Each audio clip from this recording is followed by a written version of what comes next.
মা ওই আমার পছন্দের মানুষ। তুমি একবার ভালো করে দেখো, যদি তুমি ওকে স্বীকার করতে পারো।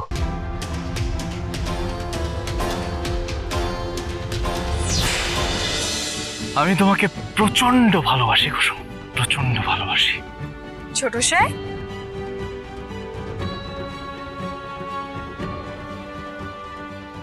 কি ব্যাপার? বাগানে একা একা দাঁড়িয়ে আপনি বলছেন যে আপনি আমায় ভালোবাসেন? ইয়েস। আচ্ছা, কেউ যদি শুনে ফেলে তখন কি হবে? শুনুক। আমি তো চাই কেউ শুনুক যে আমি তোমাকে কতটা ভালোবাসি।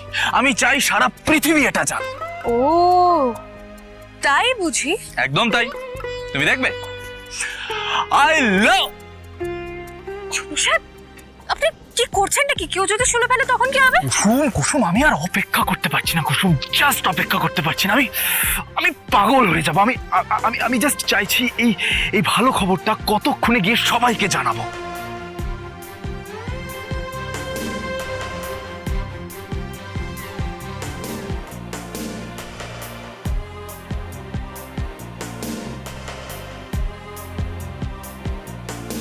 আচ্ছা কুসুম, এবার তো আমরা বিয়ের ব্যাপারে ভাবতেই পারি, বলো? ছোট সাহেব, দেবীমা যেরকম মেয়েকে আপনার জীবন সঙ্গিনী হিসেবে চান, সেরকম মেয়ে আমি নই। আমি আপনার যোগ্যই নেই ছোট সাহেব। দেবীমা কোনোদিন আমার স্বীকার করে নেবেন না। আমি হলাম গাঙ্গুলি বাড়ির কাছের মেয়ে, আর আপনি হলেন। ব্যাস কুসুম, রোজ রোজ আমার এই একই কথা শুনতে একদম ভালো লাগছে না। তুমি এই কথা আর কোনোদিনও মুখে আনবে না কুসুম। এই বাড়ির প্রত্যেকে তোমাকে খুব ভালোবাসে। কেউ তোমাকে এই বাড়ির কাজের লোক হিসেবে মনে করে না। তুমি নিজে নিজে এসব ভাবা প্লিজ বন্ধ করো। তুমি জানো আমার মা আমার জীবন সঙ্গিনী কেমন হবে সেটা নিয়ে কত স্বপ্ন, কত আশা দেখে। কিন্তু মায়ের প্রধান ইচ্ছে কি সেটা জানো? সেটা হলো আমি ভালো থাকি। হ্যাঁ কুসুম, কুসুম, আমি যখন মাকে গিয়ে বলবো আমি তোমার সাথে খুব ভালো আছি, বিশ্বাস করো মা আমাদের সম্পর্কটা মেনে নেবে কুসুম। মা কালকেই কুলদেবতার মন্দির থেকে ফিরছে, আর মা ফেরার পর আমি মাকে সমস্তটা বলবো। আমি জাস্ট আর অপেক্ষা করতে পারছি না। ইয়েস।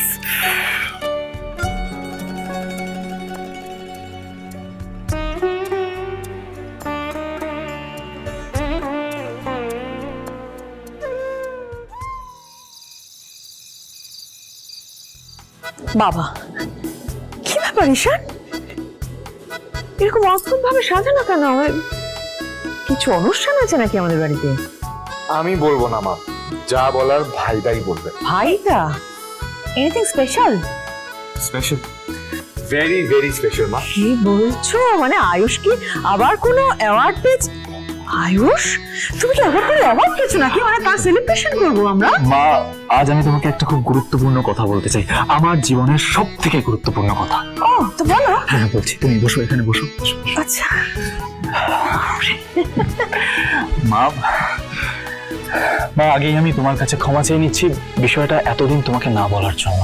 কি হয়েছে আয়ুষ, বলো না বাবা, এবারে তো আমার টেনশন হচ্ছে। আচ্ছা আয়ুষ, যা বলো তাড়াতাড়ি বলে দে না বাবা, তো বনিতা করে সময় নষ্ট করছিস কেন? মা বিশ্বাস করো, আমি তোমার থেকে কিচ্ছু লুকোতে চাইনি। আসলে আমি এতদিন বলতে পারছিলাম না কারণ আরেকটু সময় চাইছিলাম। আমি আসলে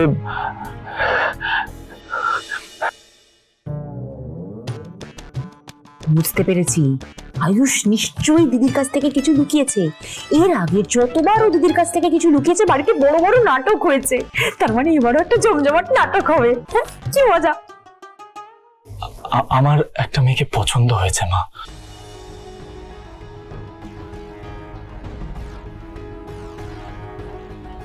হ্যাঁ মা, আমি আমার মনের সমস্ত কথা তাকে জানিয়েছি, আর সেই মেয়েটাও তার মনের কথা আমাকে জানিয়েছে।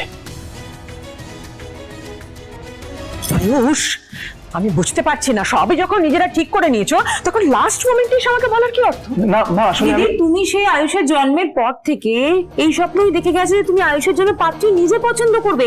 তা তোমার ছেলে তো এখন নিজেই মেয়ে পছন্দ করে নিয়েছে। এইভাবে তোমার স্বপ্নটা ভেঙে দিল গো। আহারে, আমার যে কি কষ্ট হচ্ছে, আমার বুকটা পুরো ফেটে যাচ্ছে গো। আচ্ছা ঠিক আছে মীনাক্ষী, তোমার যে বুকটা ভেঙে যাচ্ছে সেটা আপাতত বুকের কষ্টটা বুকের মধ্যে চেপে রাখো। আপাতত আয়ুষের প্রবলেমটা আমরা সলিউশন করি। মা, মেয়েটা তোমার কাছে অচেনা নয় মা, তুমি তাকে চেনো। আয়ুষ, আমি অনেক মেয়েকে চিনি, কিন্তু তারা কেউই তোমার স্ত্রী হবার যোগ্য নয়।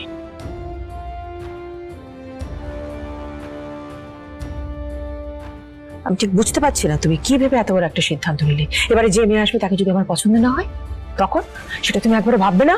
মা, আমার পছন্দের মানুষকে তোমার যদি একবার পছন্দ হয়ে যায়, তারপর তুমি যা বলবে আমি তাই করব। আমার খুশিতেই যদি তুমি সত্যি খুশি হয়ে থাকো মা, তাহলে তোমার কাছে আমি তো এটুকু আশা করতেই পারি যে আমার পছন্দকে তুমি মেনে নেবে, আমার ভালোবাসাকে সম্মান দেবে। তুমি দিয়েছো সম্মান? তোমার প্রতি যে আমার ভালোবাসা সেটাকে তুমি সম্মান দিয়েছো? যদি দিতে তাহলে নিজে নিজে এই সিদ্ধান্তটা নিতে না। মা, তুমি তুমি মেয়েটার সাথে একবার দেখা তো করো প্লিজ মা। কেন রে?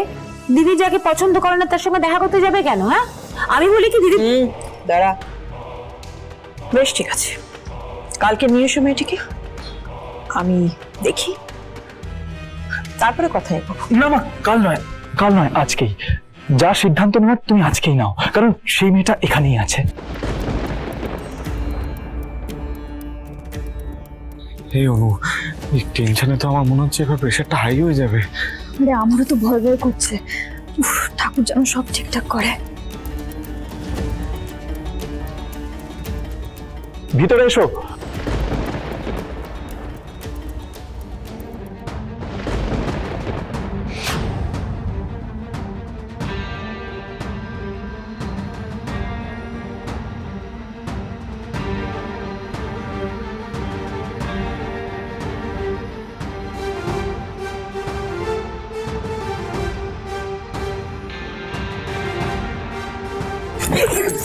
কি হলো?